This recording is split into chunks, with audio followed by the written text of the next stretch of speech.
ఆత్మీయ ఆరాధనా సందేశము ద్వారా ఉన్నతమైన దేవుని సంగతులను మహాజ్ఞానముగా నేర్చుకుంటున్నటువంటి మీ అందరికీ మన ప్రభువును రక్షకుడునైన యేసుక్రీస్తు వారి పేరిట నా హృదయపూర్వకమైన వందనములను తెలియజేయుచున్నాను.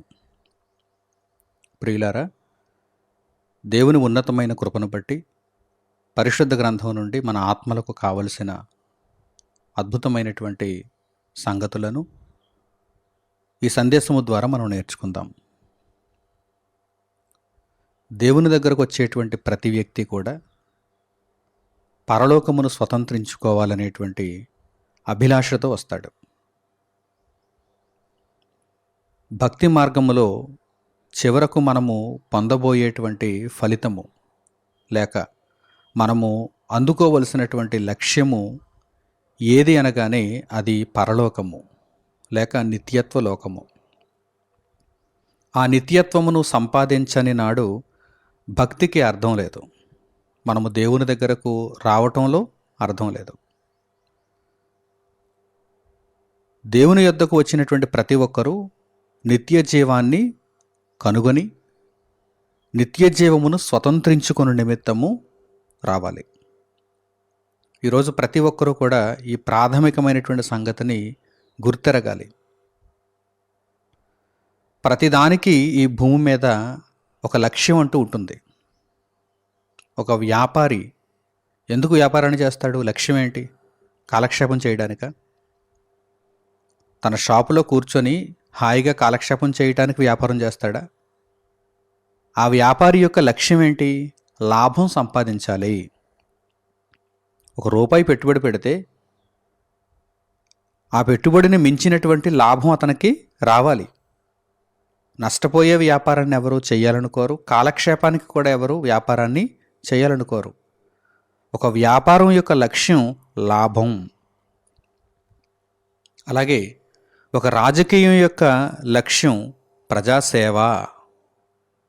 రాజకీయం యొక్క లక్ష్యం ఏమై ఉండాలి? ప్రజాసేవ. అలాగే ఒక ఉద్యోగి యొక్క లక్ష్యం ఉన్నతమైనటువంటి స్థానాలకు నేను వెళ్ళాలి, మంచి జీతం సంపాదించుకోవాలి, కార్యాలయానికి మంచి సేవను చేయాలి. ఇవి ఉద్యోగి యొక్క లక్ష్యాలు. మీరు బాగా ఆలోచన చేయాలి. ప్రతి పనికి కూడా ఒక లక్ష్యం ఉంది, ఒక టార్గెట్ ఉంది, ఒక ఎయిమ్ ఉంది. ఒక విద్యార్థి యొక్క లక్ష్యం ఏంటి? మంచి మార్కులతో పాస్ అవ్వాలి, ఫస్ట్ ర్యాంక్ తెచ్చుకోవాలి. విద్యార్థి యొక్క లక్ష్యం అది.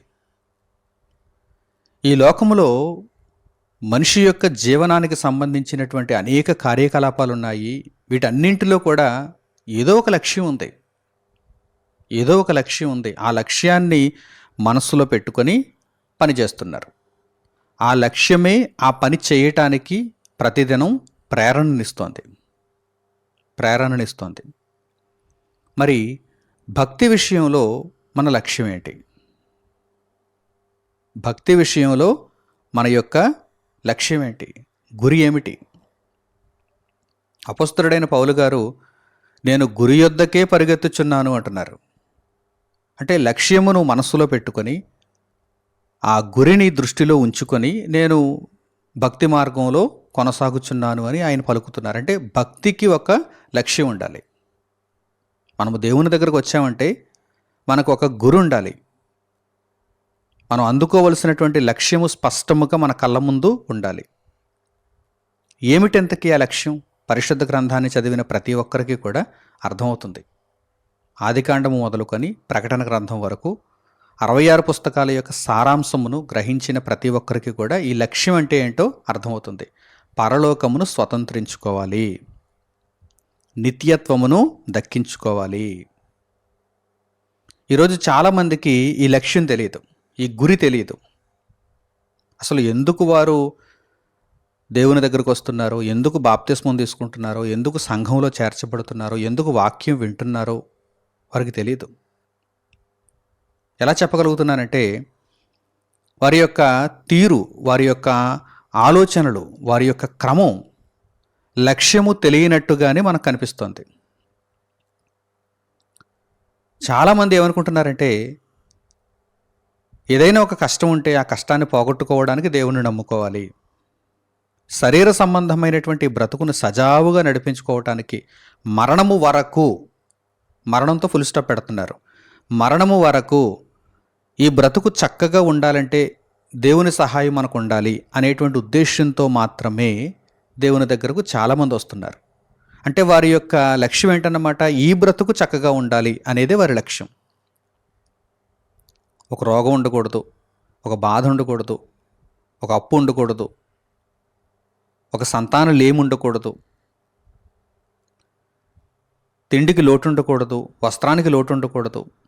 ఇటువంటి ఆలోచనలు మాత్రమే కలిగి ఉండి దేవుని యొద్దకు అనేక మంది వస్తున్నారు. అంటే వారి యొక్క లక్ష్యాలు ఏంటన్నమాట, శరీర సంబంధమైనటువంటి బ్రతుకు, శరీర సంబంధమైనటువంటి బ్రతుకు. ఈ బ్రతుకు నిమిత్తమే క్రీస్తునందు నిరీక్షణను ఉంచుతున్నారు. అయితే పరిశుద్ధ గ్రంథం యొక్క సారాంశం ఏంటంటే, దేవుడు ఏం చెప్పాలనుకుంటున్నాడంటే ఈ లోకానికి, యేసుక్రీస్తు ప్రభువు శరీరధారిగా ఈ భూమి మీదకి వచ్చి చెప్పినటువంటి విషయముల యొక్క సారాంశం ఏమిటంటే, మన యొక్క లక్ష్యం నిత్యత్వమై ఉండాలి, లోక సంబంధమైనటువంటి జీవితం కాదు. ఈ జీవితంలో సుఖం అనుభవించాలి, ఈ జీవితంలో ఎటువంటి కష్టం రాకూడదు, ఆ లక్ష్యంతోనే నేను దేవుని దగ్గరకు వచ్చాను అనుకుంటే అసలు మీ భక్తికి అర్థం లేదంటుంది బైబిల్. మీ భక్తికి అర్థం లేదు. మీరు ఉన్నతమైనటువంటి లక్ష్యాన్ని కలిగి ఉండాలి.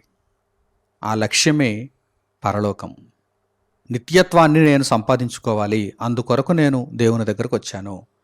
నిత్యత్వంలో నేను అడుగు పెట్టాలి, అందుకొరకు నేను క్రీస్తులో బాప్తిస్మమును పొందాను. నేను మరణించిన తర్వాత ఆత్మగా దేవదూతల యొక్క ఆహ్వానాన్ని అందుకొని విశ్రాంతిలో ప్రవేశించాలి. తీర్పును దాటి దేవుడు అనుగ్రహించేటువంటి విశ్రాంతిలో నేను ప్రవేశించాలనేటువంటి ఉన్నతమైన లక్ష్యాన్ని మనం ఎల్లప్పుడూ దృష్టిలో ఉంచుకొని దేవుని కొరకైనటువంటి ఈ బ్రతుకులో మన యొక్క పరుగును ముందుకు కొనసాగించాలి. లక్ష్యము ఏమై ఉండాలి? పరలోకమును సాధించాలి, నిత్యత్వంలో మనం అడుగు పెట్టాలి. ఇక్కడ వరకు మీకు అర్థమైతే ఇక ఈ లక్ష్యమును ఎలా అందుకోవాలి అనేటువంటి విషయం దగ్గరకు మనం వెళ్ళాలి. ఈ లక్ష్యమును ఎలా అందుకోవాలి? లోకములో ఉన్నటువంటి ఉదాహరణల్ని మరలా మనము పరిశీలన చేయగలిగితే అందరికీ లక్ష్యాలు ఉన్నాయి. ఆ లక్ష్యాలను ఛేదించాలంటే కనుక, అందుకోవాలంటే కనుక దానికి ఒక విధానం ఉంటుంది. ఉదాహరణకు వ్యాపారి తాను చేస్తున్నటువంటి వ్యాపారంలో లాభాన్ని సంపాదించుకోవాలి అనేటువంటి లక్ష్యంతో వ్యాపారం చేస్తున్నప్పుడు ఆ వ్యాపారాన్ని ఏ విధానంలో చేయాలో అతడు ముందుగా నిర్ణయించుకోవాలి. ఇష్టం వచ్చినట్టుగా వ్యాపారం చేయకూడదు. దానికి ఒక క్రమం ఉండాలి, దానికి ఒక ప్రాసెస్ ఉంటుంది, పద్ధతి. ఆ పద్ధతి ప్రకారం వ్యాపారం చేయగలిగితే చక్కగా లాభాన్ని పొందేటువంటి అవకాశం ఉంటుంది. అలాగే మరలా ఒక విద్యార్థిని గురించి మనం ఆలోచన చేయగలిగితే, నాకు ఒక ఫస్ట్ ర్యాంక్ రావాలని ఒక విద్యార్థి లక్ష్యంగా పెట్టుకున్నాడు అనుకుందాం. మరి ఆ ఫస్ట్ ర్యాంక్ రావాలి అని అనుకుంటే సరిపోతుందా? మనసులో నాకు ఫస్ట్ ర్యాంక్ రావాలి అని అనుకుంటే సరిపోతుందా? లక్ష్యం ఏర్పరచుకున్నాడు, కానీ ఆ లక్ష్యాన్ని అందుకోవటానికి ఏం చేయాలి? ఒక క్రమమైనటువంటి పద్ధతిలో సాధన చేయాలి. ఒక పద్ధతి ఉంటుంది. ఆ పద్ధతి ప్రకారం నడుచుకుంటేనే ఫస్ట్ ర్యాంకు సాధించుకోగలడు. ఆ పద్ధతిని చక్కగా నిర్ణయించుకోవాలి. ఫస్ట్ ర్యాంక్ సాధించేటట్టుగా పద్ధతిని నిర్ణయించుకోవాలి. అలాగే ఒక రాజకీయ నాయకుడు ప్రజాసేవ చేయాలి అనుకున్నప్పుడు ప్రజాసేవ చేయాలి అని మనసులో అనుకుని ఇంట్లో కూర్చుంటే కుదరదు. దానికి ఒక ప్రణాళిక ఉండాలి, దానికి ఒక పద్ధతి ఉండాలి. ఆ పద్ధతి ప్రకారం అతడు వెళ్ళగలిగినప్పుడు లేక ఆమె వెళ్ళగలిగినప్పుడు వారు ప్రజాసేవ చేయటానికి చక్కగా అవకాశం ఏర్పడుతుంది. వారి లక్ష్యాన్ని వారు అందుకోవటానికి వీలు కలుగుతుంది. అంటే లక్ష్యాన్ని ఏర్పరచుకున్న తర్వాత పద్ధతి కూడా చాలా అవసరం. ఈరోజు భక్తి విషయానికి వచ్చేసరికి కొంతమందికి లక్ష్యం అర్థమైంది. నేను పరలోకాన్ని సంపాదించటానికి భక్తి మార్గంలో కొనసాగుతున్నాను, నిత్యత్వంలో అడుగు పెట్టడానికి నేను క్రీస్తును అంగీకరించాను అని లక్ష్యం అర్థమైంది. మరి లక్ష్యం అర్థమైన తర్వాత ఏం చేయాలి? దానికి ఒక పద్ధతిని మనము నేర్చుకోవాలి. ఆ పద్ధతి బైబిల్లో ఉంది. పరలోకమును మనము స్వతంత్రించుకోవాలనుకుంటే మనము ఏ విధముగా నడుచుకోవాలో ఆ క్రమము పరిశుద్ధ గ్రంథంలో వ్రాయబడింది. అందుచేతనే మనము బైబిల్ని చాలా జాగ్రత్తగా పరిశీలిస్తూ నేర్చుకోవాలి. ఇందులో ఆ క్రమం వ్రాయబడింది. యేసుక్రీస్తు ప్రభువారు అంటున్నారు, నిత్య జీవాన్ని పొందాలనేటువంటి ఆలోచన అనేక మందిలో ఉంటుంది, కానీ దానిని కనుగొనువారు, దానిని పొందువారు కొందరే అని ఆయన తెలియజేస్తున్నారు. నిత్య జీవానికి అర్హులు ఎంతమంది ఉంటారు? కొందరే. మిగిలిన వారందరూ కూడా ప్రవేశింపచూతురు కానీ వారికి పద్ధతి తెలియదు.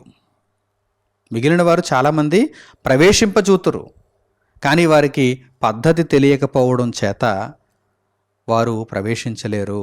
ఇరుకైనటువంటి ద్వారం అది. ఆ పద్ధతిని గూర్చి పరిశుద్ధ గ్రంథంలో వ్రాయబడింది. అది చాలా ఇరుకైన మార్గము.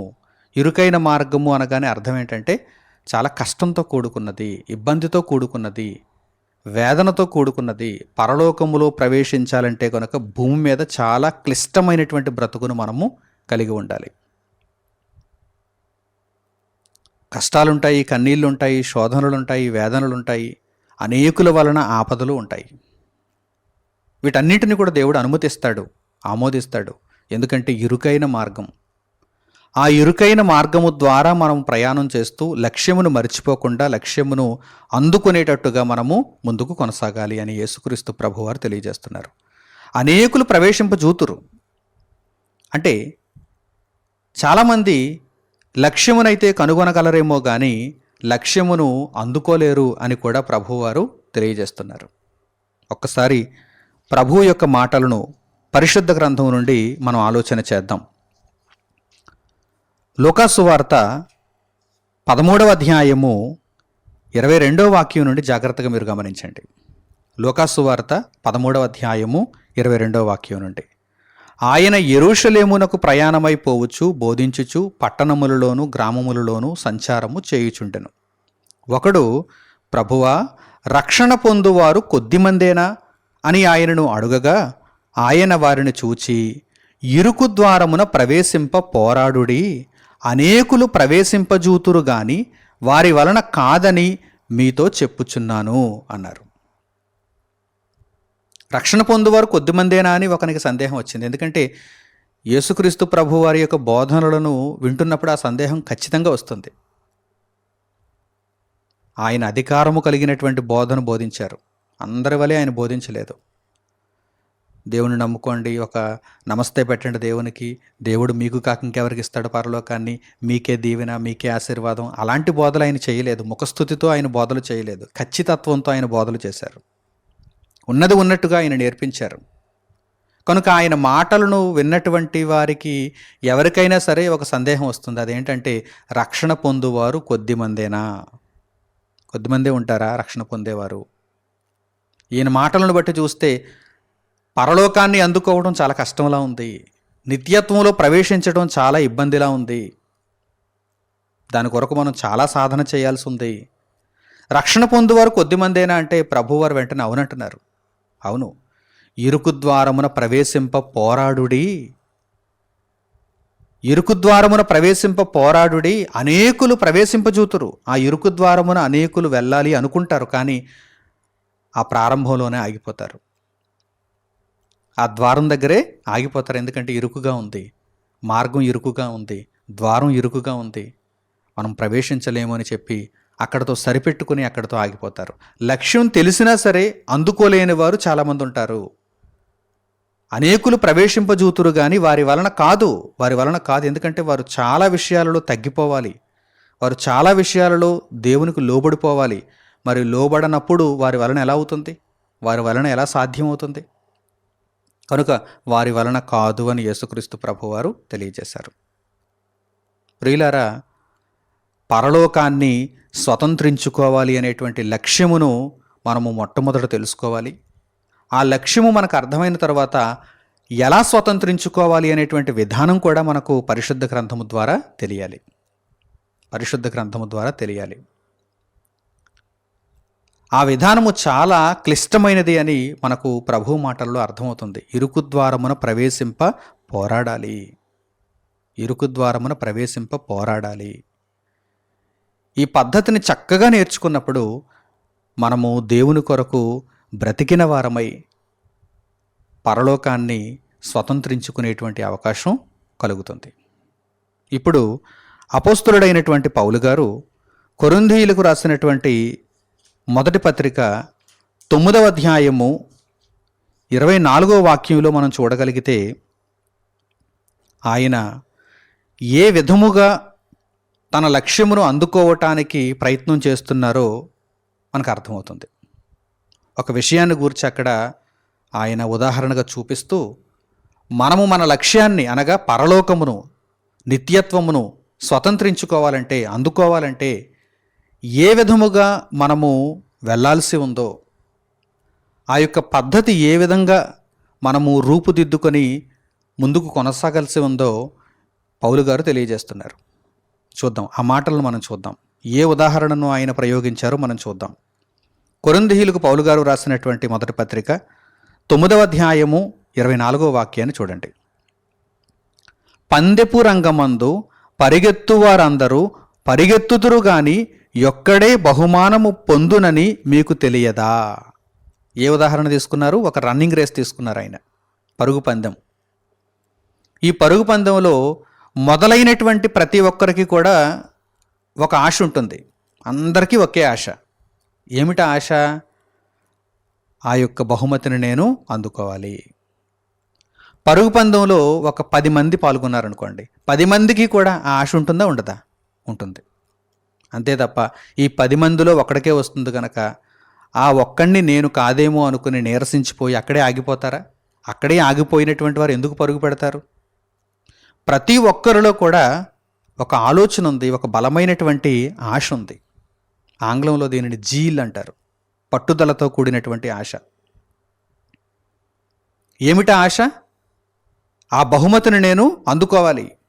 ఓడిపోయేవాడికి కూడా బహుమతిని అందుకోవాలి అని ఉంటుంది. ఓడిపోయే ప్రతి ఒక్కడికి కూడా నేను బహుమతిని నా చేతులారా అందుకోవాలి అని ఉంటుంది. ఆ ఆశతోనే పరిగెడతాడు, ఆ ఆశతోనే ప్రారంభిస్తాడు పరుగు పందాన్ని. అదే ఉదాహరణను పౌలు గారు ఇక్కడ తీసుకున్నారు. పందెపు రంగం మందు అనేకులు పరిగెడతారు, కానీ పరిగెత్తిన ప్రతి ఒక్కరికి బహుమానం దక్కుతుందా? పరుగెత్తిన ప్రతి ఒక్కరిని బహుమానం వరిస్తుందా అంటే వరించదు. మరి ఎవరిని వరిస్తుంది? చూడండి, క్రింది మాటలు చూడండి. అటువలనే మీరు బహుమానము పొందునట్లుగా పరుగెత్తుడి.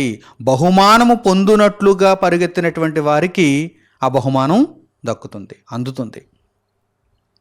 అంటే ఆ విధానంలో, ఆ పద్ధతిలో వెళ్ళినటువంటి వారికి మాత్రమే ఆ బహుమానము దక్కుతుంది. నిర్ణీత సమయములో ఆ గిరి దాటినటువంటి వారికి మాత్రమే ఆ బహుమానము దక్కుతుంది. ఇప్పుడు ఈ విషయాన్ని అనగా ఈ ఉపమానాన్ని సరిగ్గా భక్తి విషయంలో మీరు అప్లై చేసి చూడండి. ఈరోజు ప్రపంచవ్యాప్తంగా ఎందరో భక్తులు ఉన్నారు. తండోపతండాలుగా, వేలుగా, లక్షలుగా, కోట్లుగా ప్రపంచవ్యాప్తంగా అనేక మంది భక్తులుగా వారు దేవుని యొద్దకు వెళుతున్నారు, చర్చికి వెళ్తున్నారు, వాక్యం వినడానికి వెళుతున్నారు. వీరందరికీ ఒకవేళ ఆశ ఉండొచ్చు, నేను పరలోకాన్ని స్వతంత్రించుకోవాలి, నేను నిత్యత్వాన్ని దక్కించుకోవాలి, దేవుడున్న లోకంలో నేను ఉండాలి, మరణిస్తే నేను పాతాళ లోకంలో నరక కోపంలో పడిపోకూడదు, దేవుడున్న లోకంలో నేను ఉండాలి అని బయలుదేరుతున్నటువంటి ప్రతి ఒక్కరికి ఆశ ఉన్నది. కానీ నిజముగా పరలోకానికి అంగీకరింపబడేవారు ఎంతమంది అంటే చాలా తక్కువ మంది ఉంటారండి. చాలా తక్కువ మంది ఉంటారండి.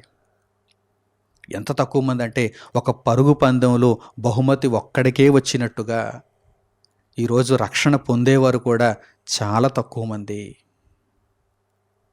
రక్షణ పొందేవారు చాలా తక్కువ మంది, కొద్ది మంది మాత్రమే. కొంతమందికి అయితే అసలు ఈ లక్ష్యమే వారి యొక్క మనస్సులో లేదు, వారి దృష్టిలో కొంతమందికి ఈ లక్ష్యమే లేదు, మర్చిపోయారు లక్ష్యాన్ని. బాప్తిస్మం తీసుకున్నప్పుడు బాప్తిస్మం ఇచ్చినటువంటి బోధకుడు కావచ్చు, లేక పెద్ద కావచ్చు, ఆయన చెప్పినటువంటి మాటలను బట్టి అప్పటికి వారికి ఆ మనస్సున్నా కానీ రాను రాను రాను రాను రాను రాను ఈ తప్పుడు బోధలు, దొంగ బోధలు వినేసరికి చుట్టూ ఉన్నటువంటి వారి యొక్క ప్రవర్తన చూస్తున్నప్పటికీ వీరికి ఏమైపోయింది? ఆ యొక్క ఆలోచన అంతా కూడా నీరుగారిపోయింది. పరలోకాన్ని స్వతంత్రించుకోవాలి, నిత్యత్వంలో అడుగు పెట్టాలనేటువంటి ఆలోచన అంతా కూడా నీరుగారిపోయింది. ఇప్పుడు ఎటువంటి భావనలోనికి వీరు వచ్చేసారంటే, బ్రతుకు బాగుండాలి, ఈరోజు నేను బ్రతుకుతున్న బ్రతుకు బాగుండాలి, ఈరోజు నా కళ్ళ ముందు ఉన్నటువంటి నా జీవితం బాగుండాలి, నాకున్న కష్టాలు తీరాలి, నాకు సంతోష గడియలు రావాలి, ఇందుకొరకే నేను ప్రభువును విశ్వసిస్తున్నాననేటువంటి ఆలోచనలోనికి అనేక మంది వచ్చేశారు.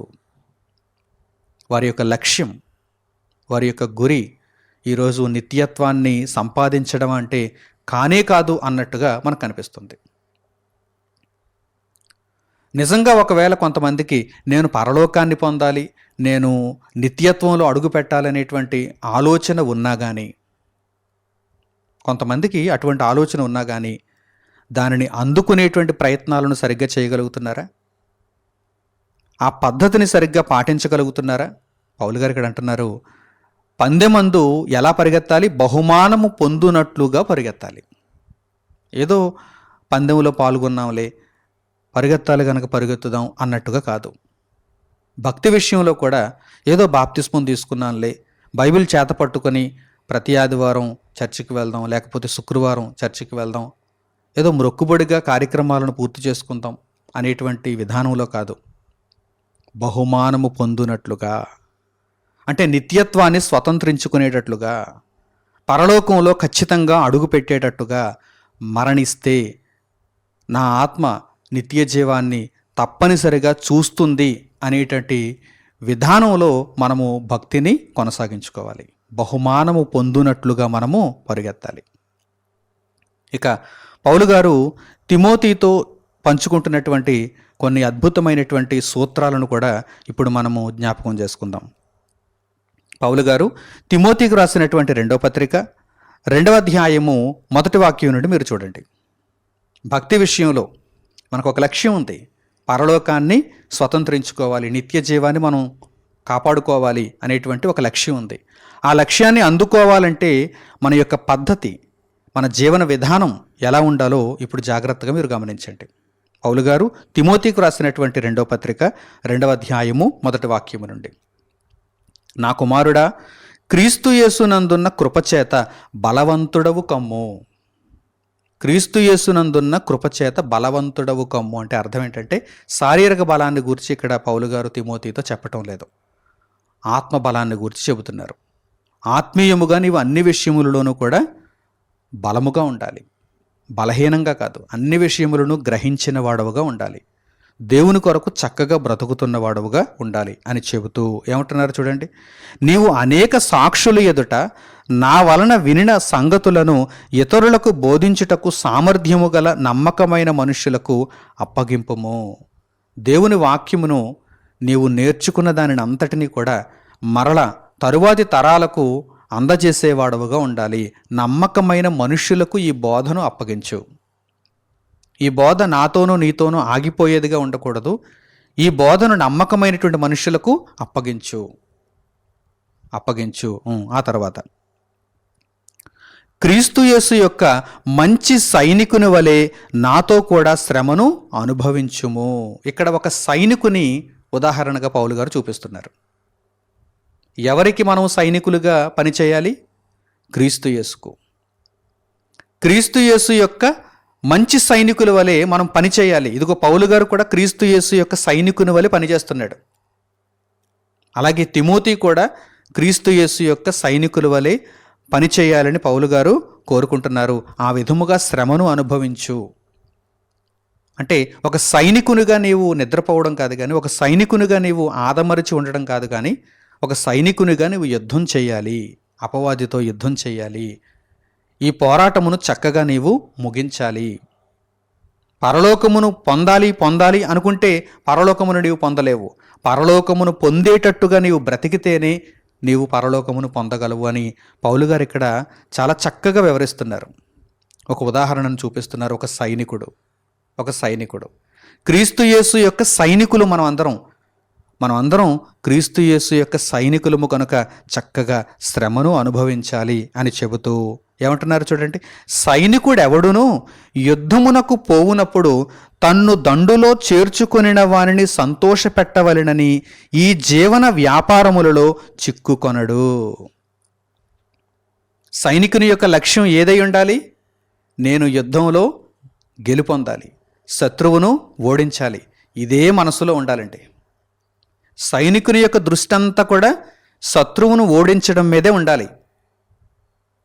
అంతే తప్ప సైనికుడుగా కథన రంగంలోనికి దిగిపోయాడు, యుద్ధంలో అతడు కత్తి తిప్పుతున్నాడు, కానీ మనసంతా ఎక్కడో ఉందనుకోండి, జీవన వ్యాపారాలు, మనసంతా ఇంటి దగ్గర ఉండిపోయింది, మనసంతా లోక సంబంధమైనటువంటి వ్యాపారం మీద ఉండిపోయింది, మనసంతా ఇంకా ఏవేవో ఇతర విషయాల మీద ఉండిపోయింది అనుకోండి, యుద్ధం సరిగ్గా చేయగలడా?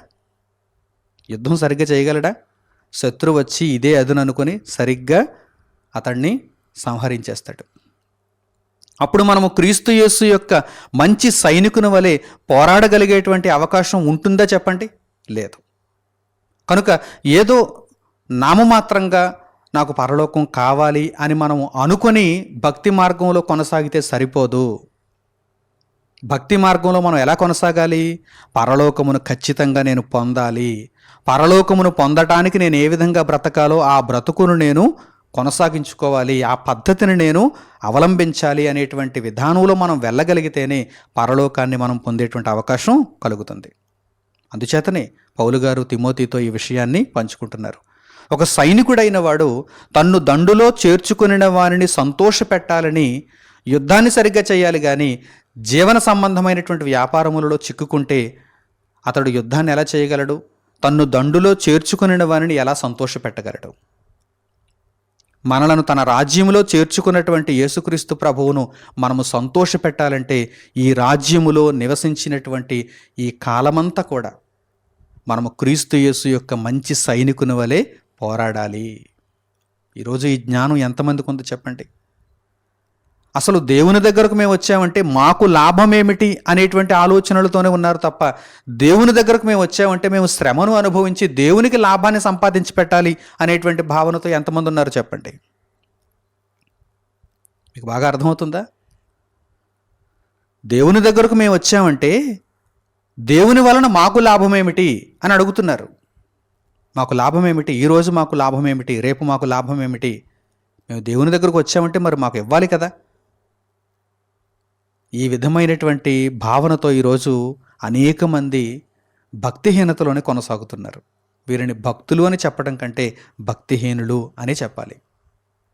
దేవుని దగ్గరకు ఎవరొచ్చినా కానీ, నీతిమంతులైన వారు, పరిశుద్ధులైన వారు దేవుని దగ్గరకు ఎవరొచ్చినా కానీ పరిశుద్ధ గ్రంథంలో మనం చూడగలిగితే వారి వలన దేవునికి ఉపయోగం కలిగింది. వారు దేవునికి ఉపయోగపడ్డారు. మరి దేవునికి మనం ఉపయోగపడితే మరి మనకు దేవుడు ఎప్పుడు బహుమానాన్ని ఇస్తాడు అంటే నిత్యత్వం అందిస్తాడు, పరలోకం అందిస్తాడు. మన కొరకు ఆయన బహుమానమును దాచిపెట్టాడు. వర్ణింప సఖ్యము కానటువంటి ఉన్నతమైనటువంటి సింహాసనమును మనకు దేవుడు అనుగ్రహిస్తానంటున్నాడు. జయించు వానిని నేను సింహాసనములో కూర్చుండబెట్టుదును అంటున్నాడు కదా. అధికారమును ఇస్తానంటున్నాడు కదా, రాజదండమును ఇస్తానంటున్నాడు కదా. మీరు నా దృష్టిలో రాజులు, యాజకులు అంటున్నాడు కదా. కనుక దేవుడు మనకిచ్చేటువంటి ప్రతిఫలం, దేవుడు మనకిచ్చేటువంటి బహుమతి పరలోకంలో ఉంది, నిత్యత్వంలో ఉంది.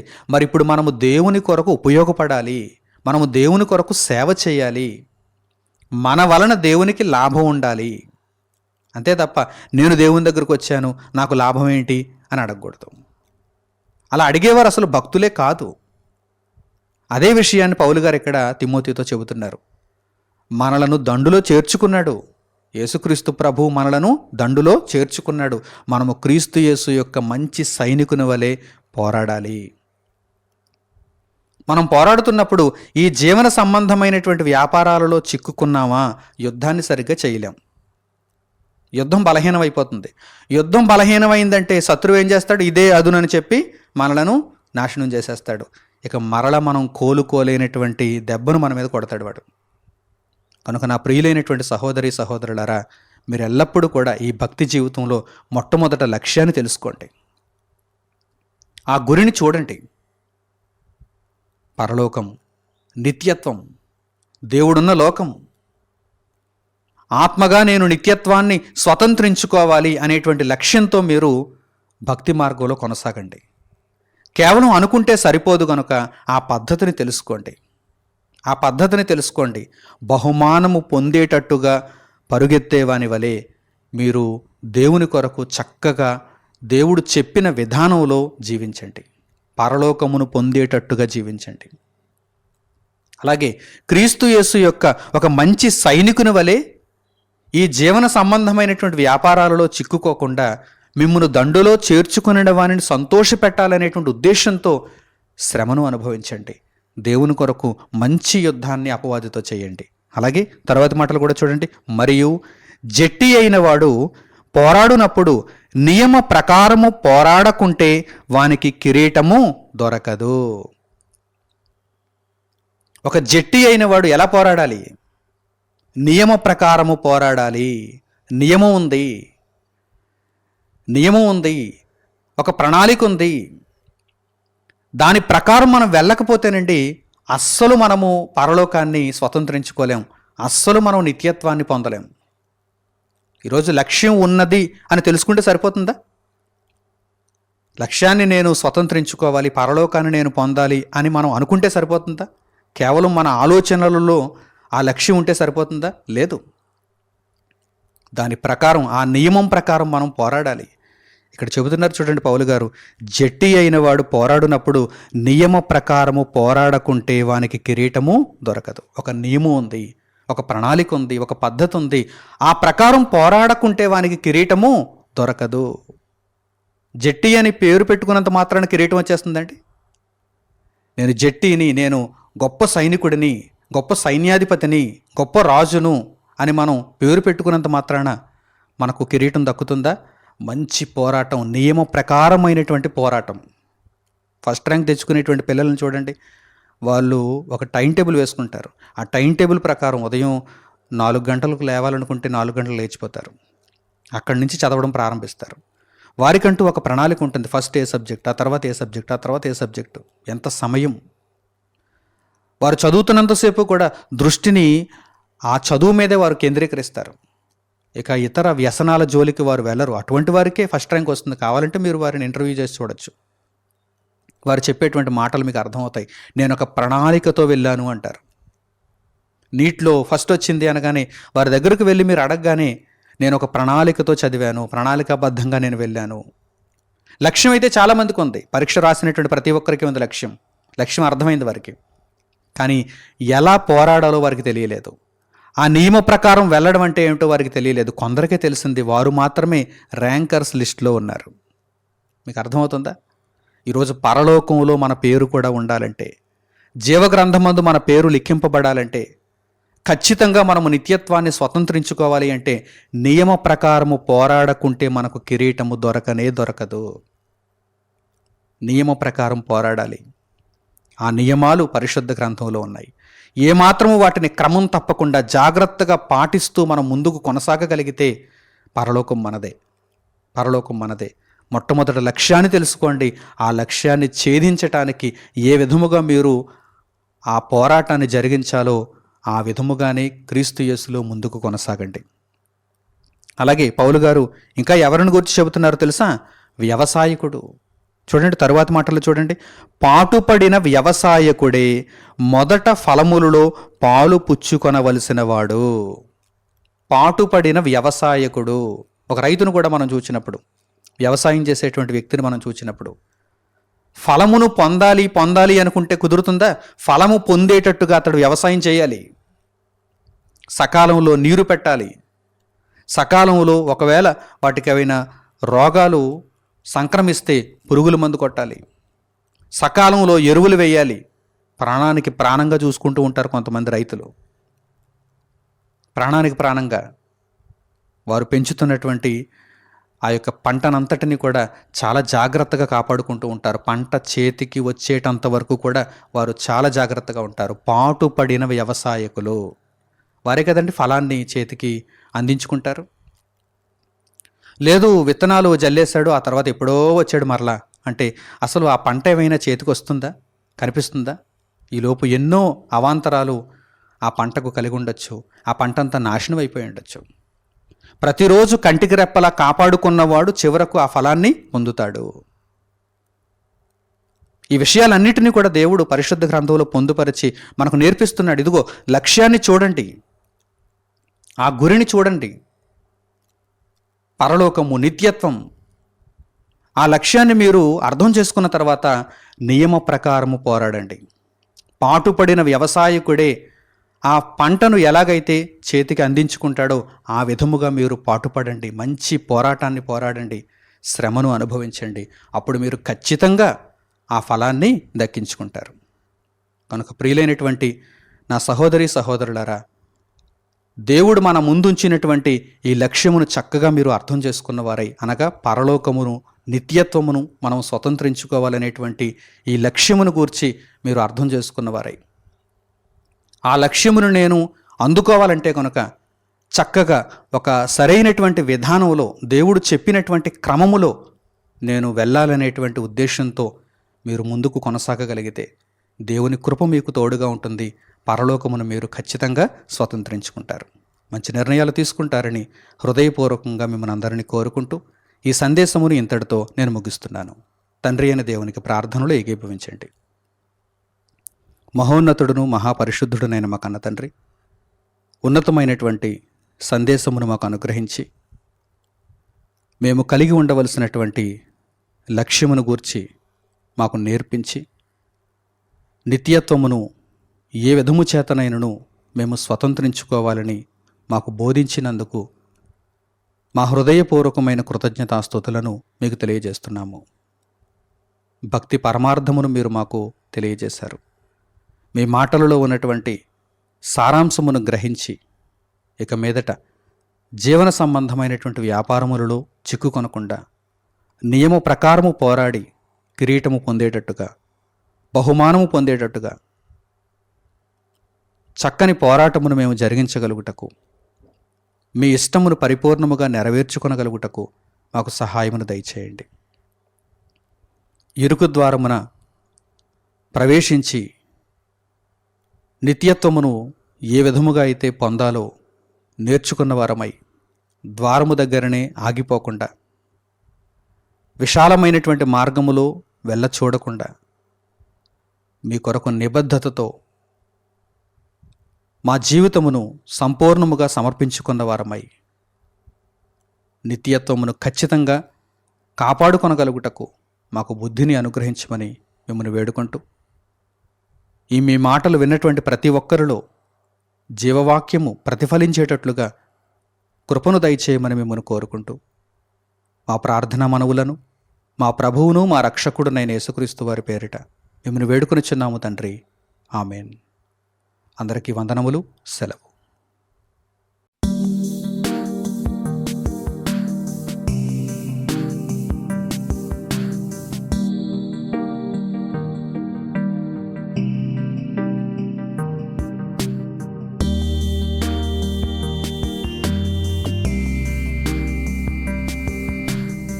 సహోదరులు మణికుమార్ గారు ప్రసంగించిన ఎన్నో ఆత్మ సంబంధమైన సంగతులను ఉచితముగా వీక్షించుటకు మా యూట్యూబ్ ఛానల్స్ ను తప్పక దర్శించండి. మా సమాచారమును ఎప్పటికప్పుడు తెలుసుకుని ఆత్మీయాభివృద్ధి నొందవలనంటే మా యూట్యూబ్ ఛానల్స్ ను సబ్స్క్రైబ్ చేసుకోండి. సత్వర నోటిఫికేషన్ల కొరకు సబ్స్క్రైబ్ బటన్ ప్రక్కనే ఉన్న బెల్ సింబల్ ను క్లిక్ చేయండి.